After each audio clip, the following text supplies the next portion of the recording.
నమస్తే, welcome to special focus. ప్రపంచంలోని వింతలు విశేషాల గురించి తెలుసుకోవాలని మనందరికీ ఉంటుంది. ఆహా, ఒక్కసారైనా వాటిని దగ్గర నుంచి చూస్తే ఎంత బాగుంటుందో అనిపిస్తుంది. అన్ని వింతలు చూడాలంటే మనం మరే పని చేయకుండా వాటి కోసమే ప్రయత్నిస్తూ ఉండాలి. కానీ మన లైఫ్లో అవి సాధ్యం కాదు. కుటుంబ జీవనానికి అలవాటు పడిన మనం ఆ దిశగా ఆలోచనలు చేయలేం. చేసిన కళల రూపంలోనే ఆగిపోతాయి. ఆ కళలను సార్థకం చేసుకోవాలి, సాధించుకోవాలి అంటే దానిపై అమితమైన ప్రేమ ఉండాలి. ఎంతగా ప్రేమ ఉండాలంటే తాజ్ మహల్ అంతటి ప్రేమ ఉండాలని అంటాం. ప్రేమకు చిహ్నంగా తాజ్ మహల్ను ఎందుకు చెబుతారు అంటే దాని వెనుక చాలా పెద్ద కథే ఉంది. మొఘల్ చక్రవర్తి షాజహాన్ తన భార్య కోసం తాజ్ మహల్ను నిర్మించాడని చరిత్ర చెబుతోంది. తాజ్ మహల్ నిర్మాణం చేపట్టడానికి 22 సంవత్సరాలు పట్టినట్లుగా చరిత్రకారులు చెబుతున్నారు.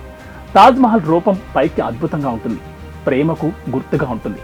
కానీ దాని వెనక అనేక విషాదాలు కూడా దాగున్నాయని చెబుతూ ఉంటారు.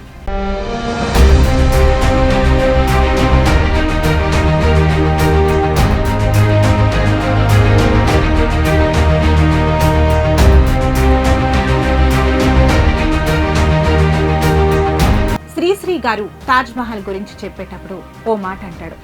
తాజ్ మహల్ నిర్మించింది ఎవరు అని కాదు, రాళ్లెత్తిన కూలీలు ఎవరు అన్నది తెలుసుకోవాలి. అది చరిత్రను తెలుసుకోవడం అంటే ధనం ఎవరైనా ఇస్తారు, కానీ ఆ పనికి పూనుకుని రాళ్లు మూసిన కూలీలు లేకుంటే ఎంత ధనం ఉన్నా ఉపయోగం ఏమిటన్నది శ్రీశ్రీ గారి ప్రశ్న. ఈ ప్రశ్న శ్రీశ్రీ ఒక్కడిదే కాదు, సగటు మనిషి ప్రశ్న కూడా ఇదే. ఎప్పుడో 400-500 సంవత్సరాల క్రితం నిర్మించిన ఈ కట్టడం ప్రపంచ ప్రఖ్యాతిగాంచింది. అయితే ఎలా నిర్మించారు, ఆ రాళ్లను ఎక్కడి నుంచి ఎలా తీసుకొచ్చారు, ఆ పాలరాతి నిర్మాణం వెనుక ఎంతమంది పనిచేశారు, దానికి సంబంధించిన వివరాలు ఏవి కూడా అందుబాటులో లేవు అనే కంటే కూడా అసలు ఆ వివరాలను ఎందుకు నమోదు చేయలేదు అన్నదే ప్రశ్న.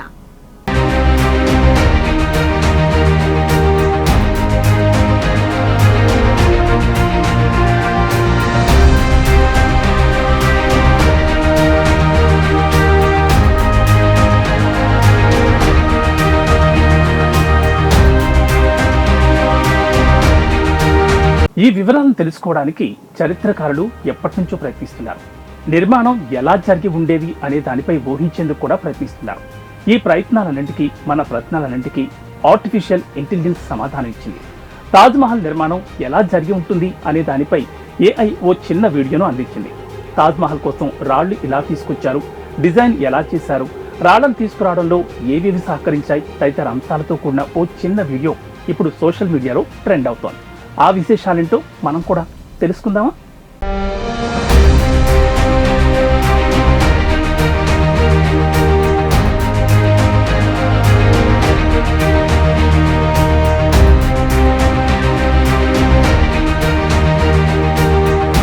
తాజ్ మహల్ గురించి ఎంత చెప్పినా తక్కువే అవుతుంది.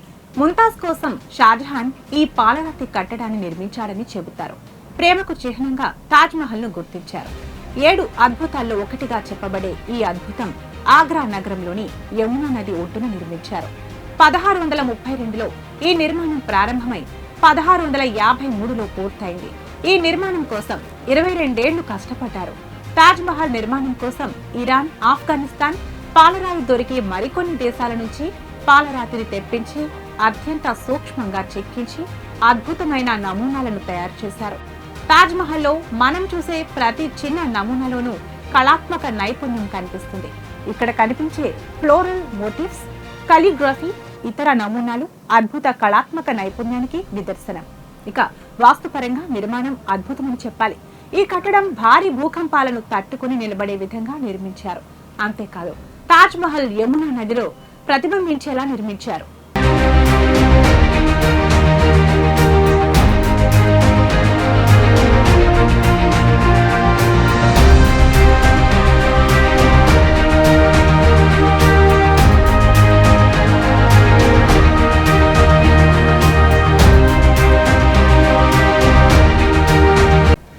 సూర్యోదయం, సూర్యాస్తమయంలో తాజ్ మహల్ అందం మరింత ఆకట్టుకుంటుంది. ప్రతి ఏడాది లక్షలాది మంది పర్యాటకులు తాజ్ మహల్ సందర్శిస్తారు. ఈ అద్భుత కట్టడంపై అనేక వివాదాలు చోటు చేసుకున్నాయి.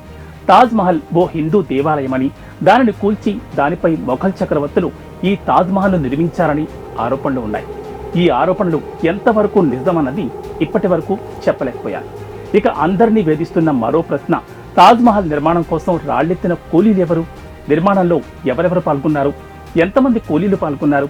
ఈ విషయాలేవి బయటకు రాలేదు. తాజ్మహల్ నిర్మాణంలో లక్షలాది మంది కూలీలు పనిచేశారు. వారిలో చాలా మంది అనామకులు. వారి పేర్లు, కుటుంబాల గురించి చారిత్రక ఆధారాలు చాలా తక్కువ. ఈ కూలీలు భారతదేశం మొత్తం నుండి ఇతర దేశాల నుండి కూడా వచ్చారు. వారు వివిధ కులాలకు, మతాలకు చెందినవారు. ఎవరెవరు పాల్పంచుకున్నారు అనే విషయాలను ఎక్కడా నమోదు చేయకపోవడం ఆసక్తికరం.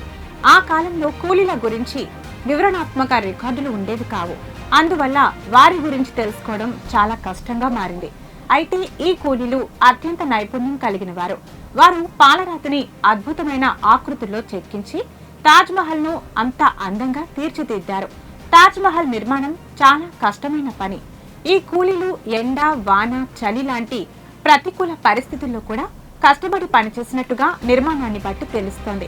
తాజ్మహల్ నిర్మాణంలో పాల్గొన్న కూలీలు చరిత్రలో నిలిచిపోయినప్పటికీ వారి కృషిని మనం ఎప్పటికీ మర్చిపోము.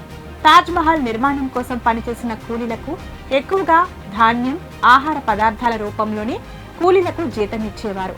అంటే వారు చేసే పనికి బదులుగా వారికి కావలసినంత ఆహారం ఇచ్చేవారని చరిత్రకారులు చెబుతున్నారు. తాజ్మహల్ నిర్మాణం ఎలా జరిగింది అన్నది రికార్డులో లేకపోవడంతో దాని గురించి ఏ చిన్న అంశం బయటకు వచ్చినా అది పెద్ద సంచలనమే అవుతుంది. టెక్నాలజీ అందుబాటులోకి వచ్చాక పురాతన కట్టడాలను ఎలా నిర్మించి ఉంటారు అని ఊహించి టెక్నాలజీ సహకారంతో వీడియోలు తయారు చేస్తున్నారు. ఇక ఇటీవల అందుబాటులోకి వచ్చిన ఆర్టిఫిషియల్ ఇంటెలిజెన్స్ ఊహా నిర్మాణాలను మరింత సరళతరం చేసింది. అందుబాటులో ఉన్న డేటాను విశ్లేషించి పురాతన కట్టడాలు ఎలా తయారు చేసి ఉండేవారు అనేలా వీడియోలను తయారు చేస్తుంది. ఇందులో భాగంగానే తాజ్మహల్ నిర్మాణాన్ని కూడా AI వీడియో రూపంలో ప్రెజెంట్ చేసింది. పెద్ద పెద్ద బండరాళ్లను ఏనుగుల సహకారంతో తీసుకొచ్చినట్లుగా, చిన్న చిన్న రాళ్లను యమునా నదిలో పడవల సహకారంతో తరలించినట్లుగా AI చూపించింది. అంతేకాదు, కాలిగ్రఫీలో పేరొందిన ఎందరో రాతగాళ్లు రాత్రింబవళ్లు కష్టపడి అందంగా చిత్రాలను చిత్రీకరించారు. దేశంలోనే పేరొందిన శిల్పుల పాలరాత్రి శిల్పాలను మరింత అందంగా చిక్కారు. AI తయారు చేసిన తాజ్మహల్ వీడియో సోషల్ మీడియాలో ట్రెండ్ అవుతోంది. మీరు కూడా ఓ లుక్ వేసేయండి. ఎలా ఉందో కామెంట్ రూపంలో తెలియచేయండి. ఇది ఇవాల్టి స్పెషల్ ఫోకస్. మరో స్పెషల్ ఫోకస్లో మళ్ళీ కలుద్దాం. నమస్తే.